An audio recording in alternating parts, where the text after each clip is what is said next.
Most of this generation quits the second they get talked to. You did this wrong, or they get yelled at. It's so easy to be great nowadays because most people are weak. This is a softened generation. So if you have any mental toughness, any ability, if you have any fraction of self-discipline, the ability to not want to do it but still do it, if you can get through to doing things that you hate to do, on the other side is greatness. What is it with our society? We are creating weak individuals that can't handle anything going wrong in their life. As soon as something goes wrong, they are given a prescription, not to fix the problem, to mask the problem. How about giving strategies to strengthen the mind? How about saying, okay, you've allowed your life to get to this point. Now take responsibility and dive deep into personal development. Learn why you feel this way, not because of the event. The scientific facts about why you feel the way you do and what you can do to strengthen it. The moment they are criticized, rather than take any of it on board, rather than prove any of those people wrong, they give up. They attempt to defend the criticism with useless talk, but never with definitive action. The moment they are challenged, they crumble. The moment things get hard, they declare defeat. It must not be for me. It was their fault. If they didn't do this or treat me like this or say this, then I would have made it. No, you're just soft. You're weak. Tell yourself the truth.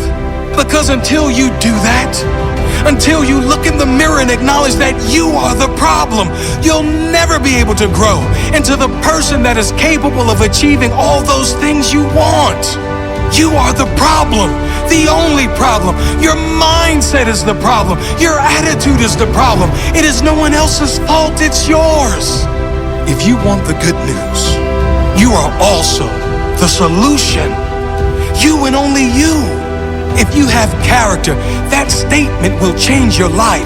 If you have no character, you'll remain an average complaining hater like most other people. You are your only problem, and you are the only solution. Sure, big things happen, tragic loss, things which no one would deserve. I'm not talking about those things.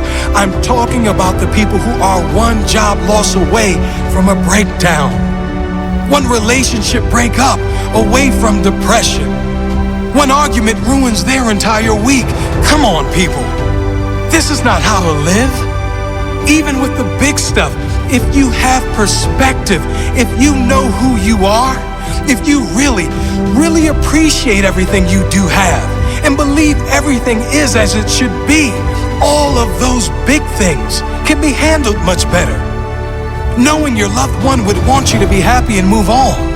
Knowing that living in pain and holding on to resentment is letting that person who did you wrong win.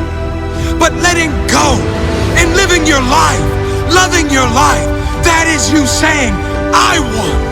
That is you saying, I will not allow you to own any piece of my mind and spirit.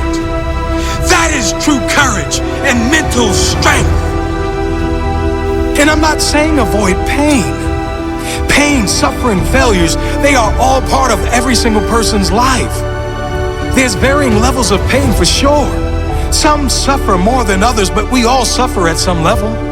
Some choose consciously or unconsciously to live in that pain, and some decide to move on. You deserve to move on. Mental strength comes from those struggles. It is formed from pain. It is increased when you refuse to give up at times when most others would. It grows when you keep going, when things seem impossible. It grows when you push one more time past what you thought was your limit.